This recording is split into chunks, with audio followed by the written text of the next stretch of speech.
nabiyya ba'da, amma ba'd. Rabbi shrah li sadri wa yassir li amri wahlul 'uqdatam min lisani yafqahu qawli. Allahumma arinal haqqa haqqan warzuqna ittiba'ah wa arinal batila batila warzuqna ijtinabah.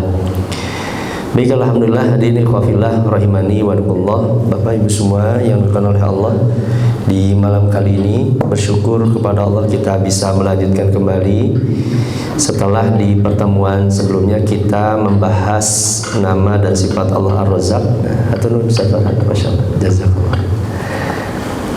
Di malam kali ini kita akan membahas salah satu sifat dan nama Allah, hadirin, di mana dialah Allah yang membuka segala kesulitan. Banyak urusan kita di dunia ini, hadirin, yang kita sudah sampai berada di titik akhir, harus kepada siapa mengadu, harus kepada siapa lagi meminta pertolongan. Maka Allah mengenalkan dirinya sebagai Al-Fattah. Dialah Allah yang membuka segala urusan yang tertutup, segala masalah yang terkunci. Allah yang mampu membukakan itu semua. Nah, dialah Allah Al-Fattah. Di dalam Al-Quran Allah sebutkan Al-Fattah itu diantaranya hadir di dalam surat Saba ayat ke-26. Allah berfirman, A'udzu billahi minasyaitonir rajim. Qul yajma'u bainana rabbuna thumma yaftahu bainana bil haqq wa huwal fattahul alim. Katakanlah, Tuhan kita pada hari kiamat akan mengumpulkan kita, kemudian memutuskan perkara di antara kita dengan hak. Dialah Allah Al-Fattah, yang maha pemberi keputusan, Al-Alim, yang maha mengetahui. Kalau dalam terjemahan ayat ini, hadirin Bapak Ibu semua, Al-Fattah itu diterjemahkan dengan yang memberi keputusan, Pak. Makanya kata para ulama, Al-Fattah itu pun makna lainnya adalah Al-Hakim, Allah yang memberi keputusan. Kenapa Al-Fattah ditafsirkan dengan Al-Hakim, Allah yang maha pemberi keputusan? Banyak urusan-urusan kita, hadirin, ketika di dunia kita tidak tahu ini perbuatan siapa, ini salah siapa, ini kejahatan siapa, ini kezaliman siapa, ini siapa yang membuat kerusakan seperti ini. Atau bisa jadi kita sudah tahu, tapi orang-orang tidak tahu, hanya Allah yang maha tahu. Maka nanti ketika di hari kiamat, Allah Al-Fattah yang membukakan segala masalah yang tertutup ketika di dunia, Allah yang memutuskan. Ada orang, hadirin, ketika di dunia dia berselisih, mungkin dengan sahabatnya, dengan temannya, dengan saudaranya, sampai ketika di pengadilan, hadirin, tertutup sebuah kebenaran itu. Bisa jadi yang benar jadi salah, atau sebaliknya yang salah jadi benar. Tapi nanti ketika di hari kiamat, semuanya dibukakan oleh Allah. Allah yang memberi keputusan, dialah Allah Al-Fattah. Nah, makanya kenapa Al-Fattah itu diterjemahkan sebagai yang maha pemberi keputusan, karena Allah yang membukakan segala masalah-masalah yang tertutup ketika di dunia. Atau di dalam ayat lain, hadirin, Allah berfirman, A'udzu billahi minasyaitonir rajim. Rabbana iftah bainana wa baina qaumina bil haqq wa anta khairul fatihin. Wahai Tuhan kami, iftah bainana. Ini doanya Nabi Syuaib. Nabi Syuaib itu kan seorang nabi yang diutus oleh Allah, dipilih oleh Allah untuk berdakwah kepada kaum Madian. Kaum Madian ini satu kaum yang senang berbuat kerusakan. Mereka senang merampok, menakut-nakuti, menzalimi. Mereka adalah penyembah Ashabul Aikah, penyembah pohon aik. Mereka menyembah pohon. Didakwahi oleh Nabi Syuaib bertahun-tahun, berpuluh-puluh tahun mereka tidak mau beriman kepada Allah. Bahkan kaum Madian ini justru mengancam akan menyakiti dan membunuh Nabi Syuaib. Ketika itu ketika sulit luar biasa, Nabi Syuaib dimusuhi oleh kaumnya, hadirin. Ketika itu semakin sesak urusan-urusan itu, maka Nabi Syuaib kemudian berdoa kepada Allah, Rabbana ftah bainana wa baina qaumina. Ya Allah, Engkau yang maha pembuka. Karena Nabi Syuaib tahu sekali Allah nanti yang akan membuka mana yang benar itu, siapa yang benar, siapa Tuhan sebenarnya. Makanya Nabi Syuaib menggunakan kata iftah, karena Allah al-fatah, Allah yang maha pembuka. Wa anta khairul fatihin, dan engkaulah ya Allah sebaik-baiknya yang memberi keputusan. Hadirin ikhwati rahimakumullah, Bapak Ibu semuanya oleh Allah, Al-Fatah itu, dialah Allah yang maha membuka segala kesulitan, bahkan masalah yang tersulit sekalipun. Ini secara bahasa, Al-Fatah itu bentuk mubalaghah, seperti halnya nama-nama sebelumnya, Ar-Razzaq, Ghafar, Al-Wahhab, Al-Qahhar. Hadirin, nama-nama yang dibentuk dengan kata fa'al itu menunjukkan, hadirin, bahwa Allah itu yang maha berkuasa dalam memutuskan, Allah yang maha berkuasa dalam membuka segala kesulitan. Tidak ada yang lebih berkuasa daripada hanya Allah Subhanahu wa ta'ala. Nah, Al-Fath, makanya kenapa Al-Fathu pun itu secara bahasa diterjemahkan sebagai pertolongan dan menghukumi antara kaum yang sedang berselisih. Ini kata para ulama, itu Al-Fathu. Makanya ada Fathu Mekah, membuka. Nah, itu secara bahasa. Hadirin ikhwati, ini Syekh Nabulsi, beliau menceritakan dulu dia punya seorang sahabat, Pak. Sahabatnya itu punya seorang anak ketika terlahir melalui operasi sesar. Ketika operasi sesar, hadirin, tidak sengaja dokter itu menggunakan satu alat yang alat itu ternyata mengenai otak anak itu, sampai akhirnya terkena saraf anak itu. Sampai dewasa ternyata anak itu selalu bergetar karena sarafnya terkena. Selidik demi selidik, ternyata dokter yang mengoperasi sesar itu adalah dokter yang baru belajar. Ternyata ketika operasi sesar itu, akhirnya berusahalah sahabatnya Syekh Nabulsi ini mencari, Pak, dokter mana yang bisa mengobati anaknya penyakit sesar ini. Dia temui satu dokter, diperiksa, Pak. Kata satu dokter di Damaskus, sepertinya Bapak mohon maaf, ini sampai dewasa akan seperti ini. Karena memang dokter punya pengalaman, Pak. Kalau penyakit yang seperti itu sangat sulit untuk disembuhkan. Akhirnya orang tuanya tidak mau, hadirin, berputus asa. Dia cari lagi dokter yang kedua. Dokter yang kedua dia tanya, diperiksa. Akhirnya sama juga. Kata dokter yang kedua, mohon maaf, anak Bapak karena memang penyakit yang seperti ini susah. Sarafnya akan terganggu terus sampai dewasanya ketika terlahir. Akhirnya bertahun-tahun, hadirin, karena akhirnya setiap dokter di Damaskus mengatakan seperti itu, akhirnya dicarilah satu dokter di kota yang lain.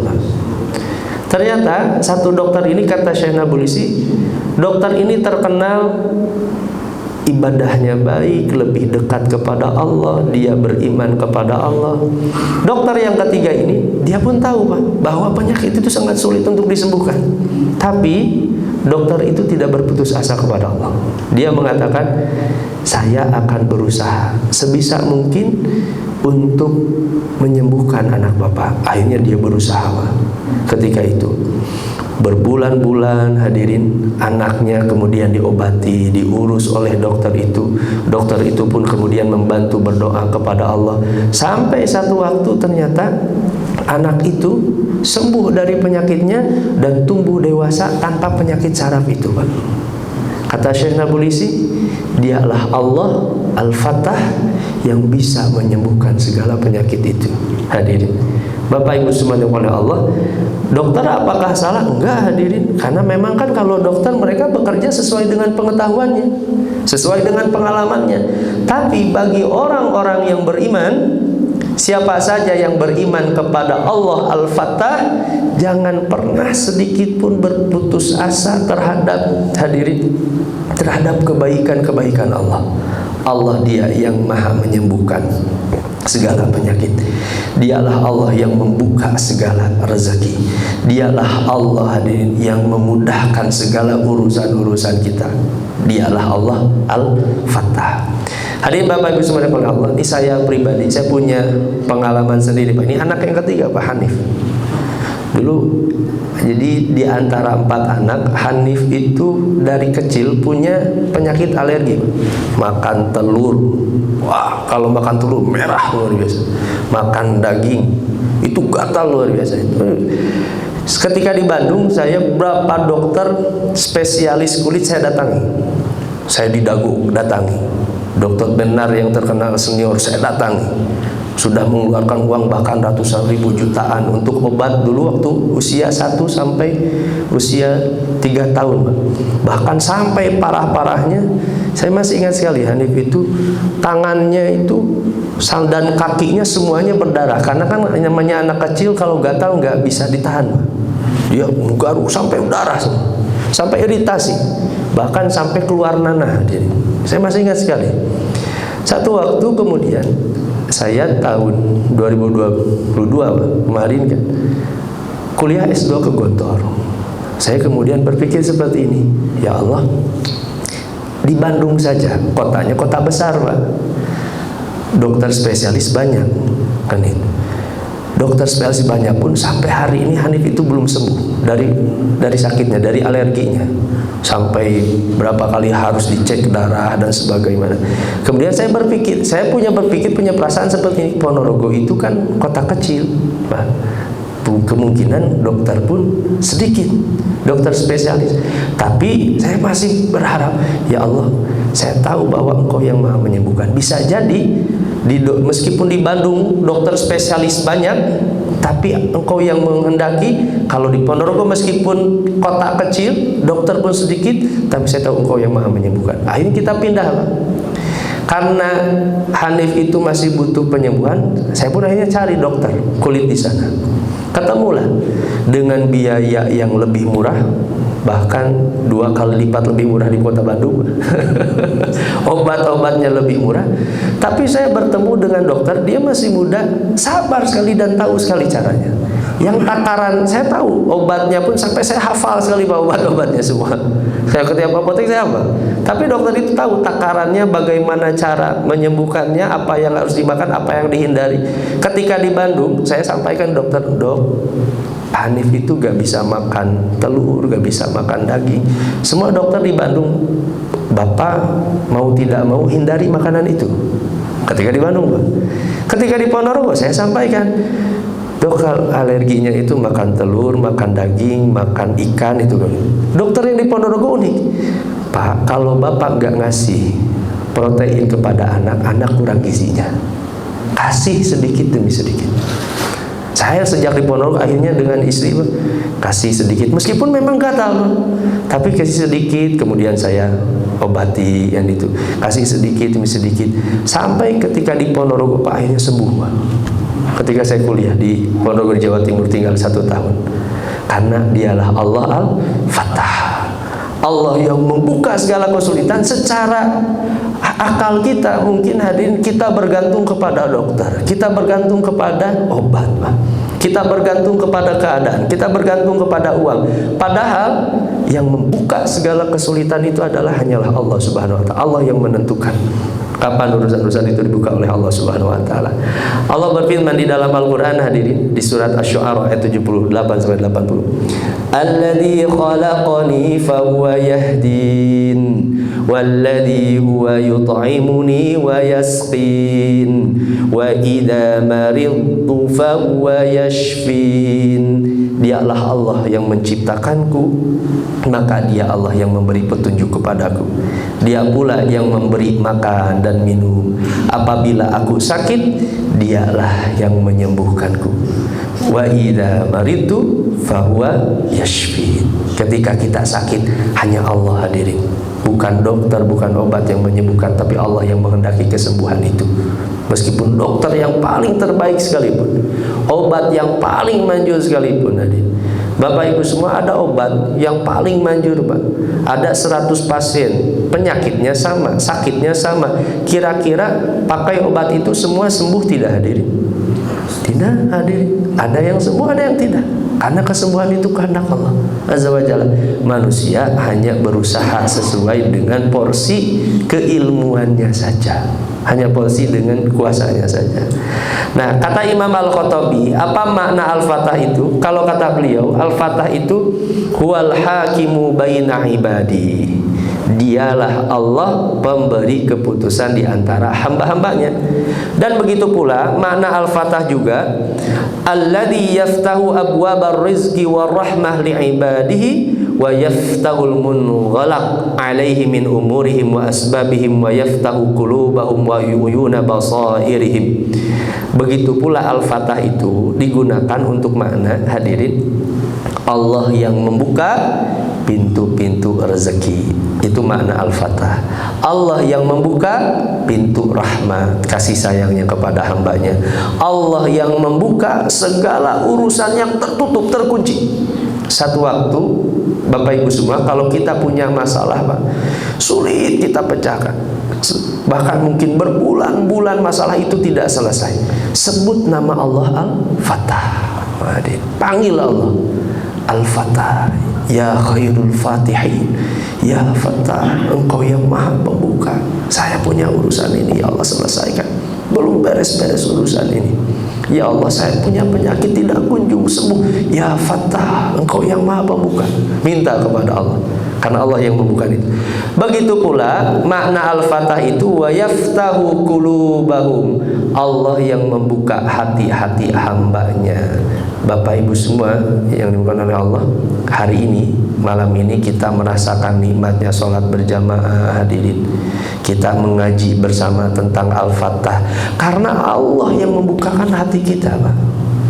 Lisan saya tidak akan mampu menjelaskan seperti ini, andaikan Allah tidak membukakan lisan dan hati saya untuk menjelaskan Allah Al-Fatah, Pak. Karena Allah yang membukakan itu. Satu waktu kita ingin sekali, mungkin punya anak, punya saudara yang ingin hadir. Kita tahu mungkin saudara itu belum rajin sholat.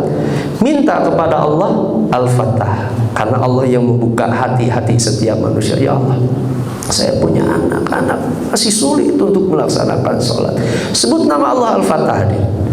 Ya khairul fatihin, ya Fatah, engkau yang membuka hati manusia, bukakan. Saya punya sahabat, Pak, ketika di pesantren, hadirin, ini menarik sekali. Dari sejak kelas 1 SMP sampai kelas 3, sahabat saya ini, teman saya ini, hadirin, terkenal dia itu kasar. Hobinya di pesantren berantem, Pak. Pokoknya kalau tiap istirahat ada rame santri kumpul, pasti si fulan lagi mau berantem. Itu sampai dia begitu suka berantemnya. Saya masih ingat sekali teman saya ini. Dia ketika kelas 1 SMP dia berantem, karena kan pesantren saya di waktu di Pajagalan barengan pas sama SMA-nya, sama tingkat aliyahnya. Dia pernah berkelahi dengan kelas 1 SMA-nya, Pak. Yang lucunya kelas 1 SMA-nya yang kalah. Dia yang menang. Udah badannya besar, kasar lagi. Kelas 1, kelas 2, kelas 3 pokoknya terkenal sekali. Para asatid itu di pesantren itu terkenal. Dia yang paling bandel. Satu waktu, hadirin, ketika dia beranjak kelas 1 aliyah. Dulu ketika SMP saya beda kelas dengan dia. Ketika 1 SMA, saya satu kelas, Pak, sama si fulan itu. Saya dalam hati, Pak, kalau saya satu kelas dengan orang yang paling ditakuti, Pak. Dia paling senang berantem, nakal itu, gak suka belajar. Sampai satu waktu ketika di dalam kelas, ketika guru mengajar, dan memang benar dia ngobrol, Pak, ganggu saja. Sampai beres ketika Ustadz mengajar, pulang, saya berani ke depan dulu. Saya berani ke depan, saya langsung tunjuk orang itu. Kasihan Ustadz barusan mengajar, kamu mengganggu aja. Wah, sampai saya sendiri pribadi pun mau berantem sama dia. Saya ingat sekali. ketika mau berantem untungnya dipisahin, Pak. Sama teman-teman yang lain untungnya dipisahin. Kalau gak dipisahin udah aja saya bubuk gitu. Saya dipisahin akhirnya. Kan itu. Akhirnya singkat kisah dia marah-marah, dia banting pintu, ke bawah lah dia. Ketika waktu zuhur, saya ketemu lagi sama dia. Ya udah, saya udah siap-siap aja, ancang-ancang kuda-kuda mau berantem, Pak. Justru ketika datang dia ngobrol, Pak. Dia cerita. Dia cerita sebenarnya. Nah sini, kan itu. Akhirnya malah dia curhat. Saya itu sudah bosan kayak gini, kata. Dia cerita. Kemudian ibu saya itu udah meninggal. Andaikan ibu saya lihat saya di pesantren seperti ini, kayaknya ibu saya pun akan nangis. Sorry, saya pengen berubah lah, pengen suka belajar, jadi orang baik. Disitulah kemudian ya saya nasihati, Pak, ketika kelas 1 itu. Saya nasihati, udahlah, sekarang pertama pindah tempat duduknya dekat saya, di depan, kata saya. Kayaknya dia nurut, Pak. Dia pindah. Dia kemudian pakaiannya rapihin lah di sekarang. Kalau dulu pakaiannya kan di pesantren wajib masuk, Pak, masuk ke celana. Dia kalau keluar aja, kamu dimarahin sama ustaz juga, keluar aja bajunya. Kan itu. Nah, saya rapihin lah kan itu bajunya. Akhirnya hari demi hari, Pak, dia punya azam niat yang bagus. Kelas 1 kelihatan perubahannya. Ketika kelas 2 semakin kelihatan perubahannya. Dia mulai senang belajar, membaca, menghafal Quran, menghafal hadis. Sampai ketika pertama kali dia jadi menyetorkan hafalannya ke dalam kelas, teman-teman yang lain pun aneh. Wah, sampai nyurakin, karena jarang-jarang dia nyetoran hafalan, Pak. Dia suruh hafalan. Wah, sampai teman-teman nyurakin. Jadi keren bisa nyetor hafalan. Sampai ketika kelas 3, Alia ketika 3 SMA, saya ingat, saya pisah karena saya kelas IPA, dia kelas IPS. Nah, ketika kelas 3 Alia yang dia asalnya dulu ketika SMA-nya ranking yang paling belakang, ketika kelas 3 SMA dia jadi ranking 1-nya. Ya, dia jadi ranking 1. Hari ini dia di Bandung jadi pendai juga, Pak, di kota Bandung. Aktivitasnya sama seperti saya. Saya masih ingat, saya kalau ketemu memang suka saya candain. waktu sanawiyahnya dulu premannya, sekarang jadi ustad ya. Jadi preman tobat, saya suka candain dia, sahabat saya ini. Karena Allah Al-Fatah, Allah yang membukakan, adin. Mungkin seorang mempersepsi, bagaimana mungkin akhlak yang buruk seperti itu dia bisa berubah? Atau bahkan sebaliknya, adin, Allah yang Maha menentukan. Siapa yang bisa menjamin hari ini kita tetap rajin beribadah, tapi di akhir usia kita, makanya minta kepada Allah Al-Fatah, Allah yang membukakan hati kita selalu dekat dengan Allah, dekat dengan Al-Quran. Wa yaftahu qulubahum wa uyuna basairihim, Allah yang membukakan hati-hati manusia dan bahkan mata hatinya di dalam hati, uyun basairihim, untuk melihat mana yang benar, mana yang batil. Nah, kalau kata ulama yang lain, al-fathu fil lughah secara bahasa, al-fatah itu hillu mastughliqa minal mahsusat wal ma'kulat, yaitu mengurai, menyelesaikan segala urusan yang bersifat indrawi. Indrawi itu yang bermasalah kesehatan, Pak. Orang sakit, Allah Al-Fatah dibukakan. Orang kekurangan rezeki, sempit, Allah Al-Fatah yang membuka rezeki. Banyak orang yang kita kenal satu waktu dia miskin, tapi kemudian Allah bukakan pintu rezeki, dia menjadi orang yang kaya. Mudah sekali bagi Allah. Wal ma'kulat, termasuk Allah membuka hal-hal yang bersifat ma'kulat. Ma'kulat itu ya tadi berkaitan dengan kesolihan, hadirin. Allah yang membukakan, ya. Yang dulu asalnya orang yang paling bodoh menjadi orang yang paling cerdas. Saya ingat sekali, hadirin, kisahnya Rabi bin Sulaiman. Ini murid Imam Syafi'i yang paling menarik sekali. Rabi bin Sulaiman itu murid Imam Syafi'i yang paling susah untuk memahami pelajaran. Rabi bin Sulaiman. Bahkan satu waktu Imam Syafi'i pernah mengajar satu materi, diulang 1 kali Rabi bin Sulaiman gak paham, diulang 3 kali gak paham, sampai Imam Syafi'i mengajar diulang 40 kali, Pak. Imam Syafi'i mengajar. Ini Ustaz Farhan kalau ngajar santri, ada santri diulang sampai 40 kali gak paham-paham, kayaknya langsung diusir dari kelas. Kayaknya saya pun kayak gitu. Imam Syafi'i 40 kali mengulang belajar, gak faham Robi bin Sulaiman. Tapi luar biasanya sabarnya Imam Syafi'i rahimahullah. Imam Syafi'i mengatakan, Robi, andaikan ilmu itu milikku, aku senang sekali. Ilmu itu aku berikan seperti hanya aku memberi uang kepada dirimu. Mudah saja. Tapi ilmu itu milik Allah. Mintalah kepada Allah agar Allah memudahkan pemahaman. Ketika itulah kemudian Robi bin Sulaiman rajin berdoa meminta kepada Allah dimudahkan. Sampai hadirin Imam Syafi'i wafat, meninggal. Kata para ulama fikih, kalau kita ingin mengetahui di siapa ilmu fikih Imam Syafi'i, ketika Syafi'i wafat, seluruh ilmu Imam Syafi'i itu berada di Robi bin Sulaiman. Ketika Imam Syafi'i wafat, Pak Robi bin Sulaiman menjadi murid yang paling cerdas Imam Syafi'i rahimahullah. Karena Allah yang Al-Fatah, Allah yang membukakan itu semua. Hadirin, mudah sekali bagi Allah. Wattaqullah wa yu'allimukumullah. Bertakwalah kepada Allah, maka Allah lah yang akan mengajarkan ilmu kepada kalian.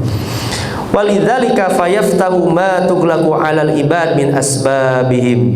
Allah yang membuka segala yang terkunci dari hamba-hambanya, fayugni faqiran. Allah yang memberi kekayaan kepada orang fakir.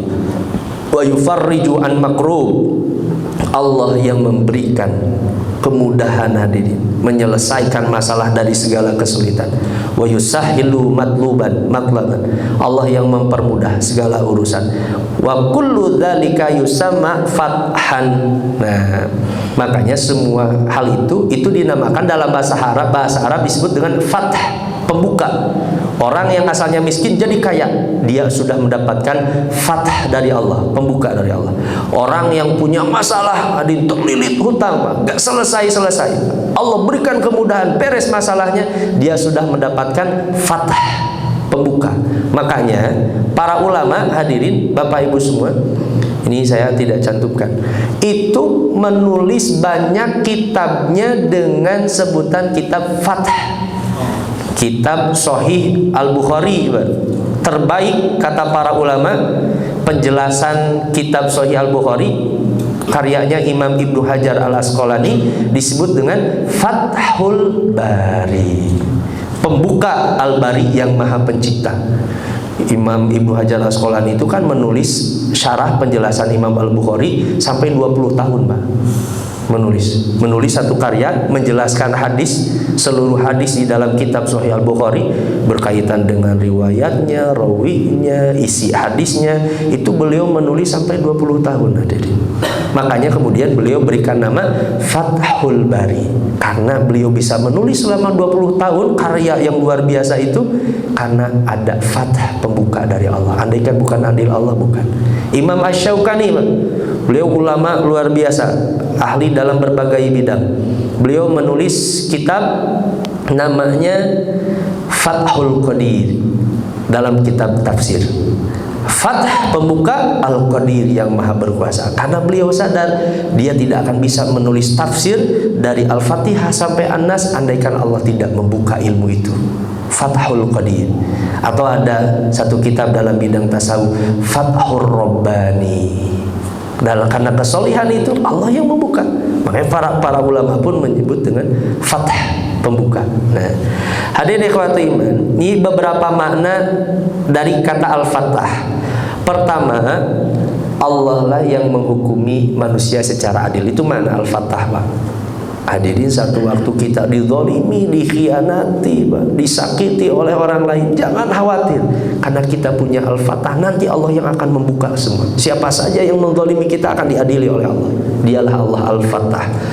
Qala Rabbi inni qaumi kadzabun. Satu waktu Nabi Nuh alaihissalam bertahun-tahun mengajak kaumnya, tidak ada yang mau beriman kepada Nabi Nuh, hanya segelintir orang saja. Kemudian Nabi Nuh mengatakan, faftah baini wa bainahum fathan, ya Allah, bukakan antara diriku dengan kaum. 950 tahun diajak untuk beriman kepada Allah, tidak mau beriman kepada Allah.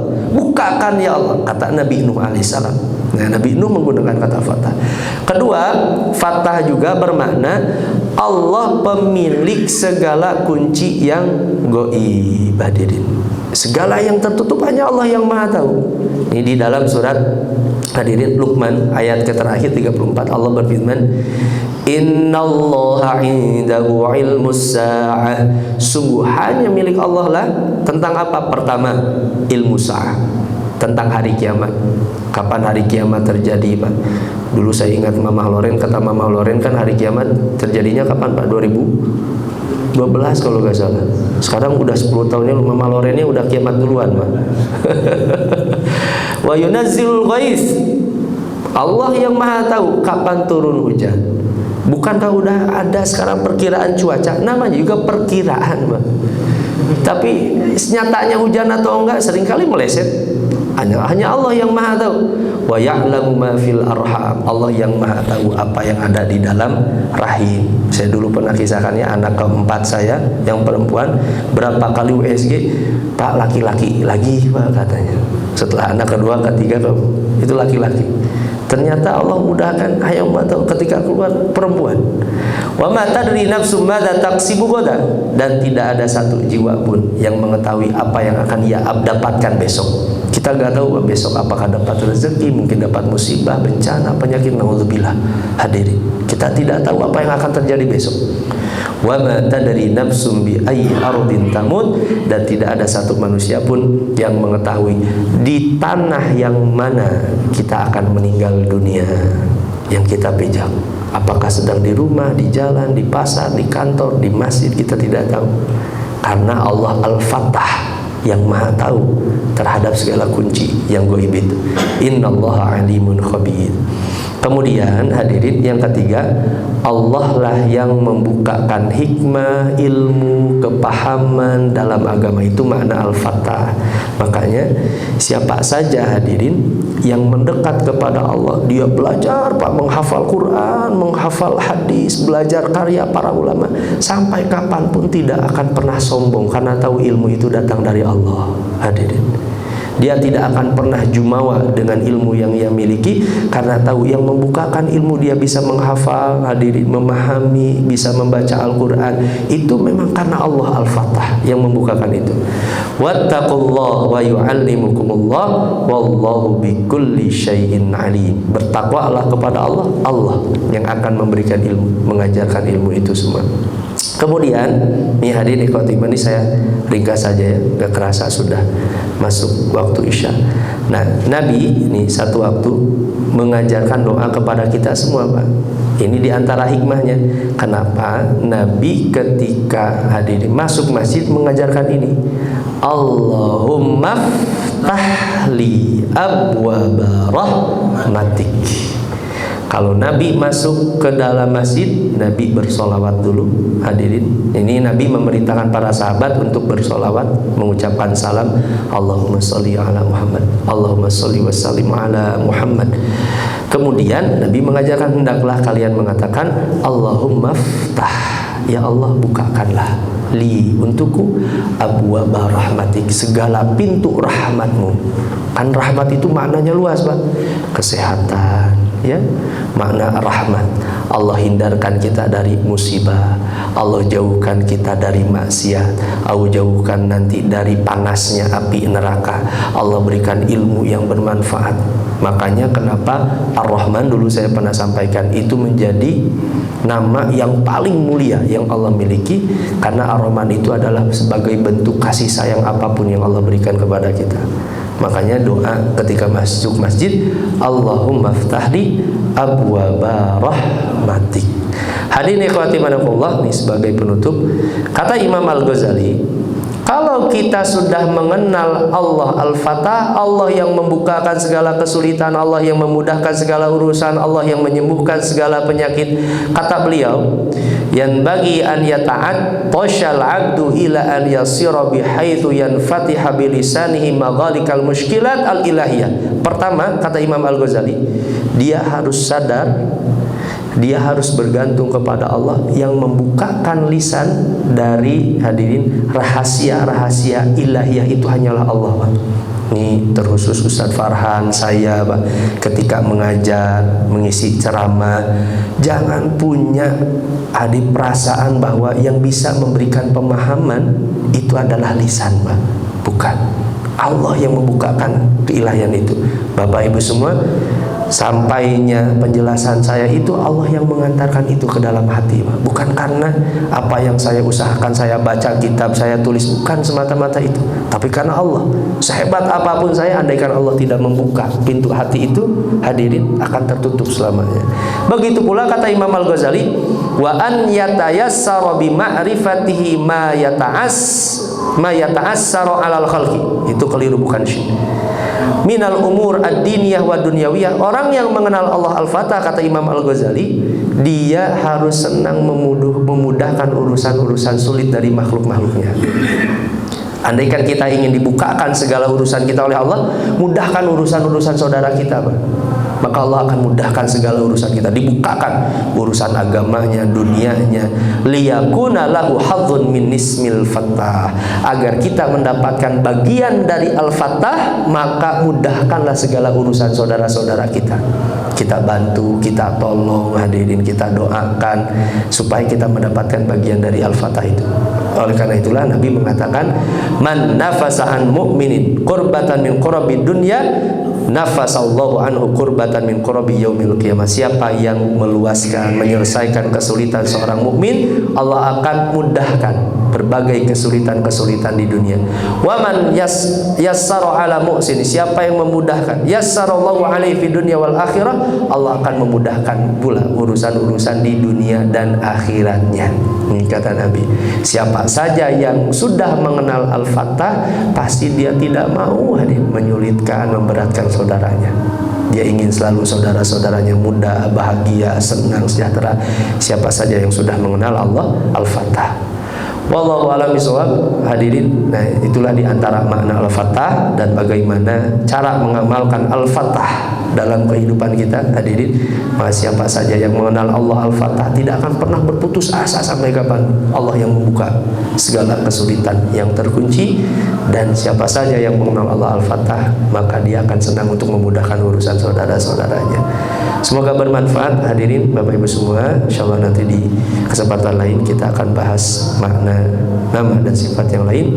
Aku qouli hadza wa astaghfirullah li wa lakum. Assalamualaikum warahmatullahi wabarakatuh. Terima kasih dari doa, jazakallahu khairan kepada Ustaz yang telah menjelaskan begitu lengkap mengenai makna Allah Al-Fatah. Kami berikan kesempatan memaksimalkan waktu sekitar 3 menit bagi jemaah bila ada yang ditanyakan kepada Ustaz terkait dengan tema malam kali ini. Waktu dipersilakan, dipersilakan.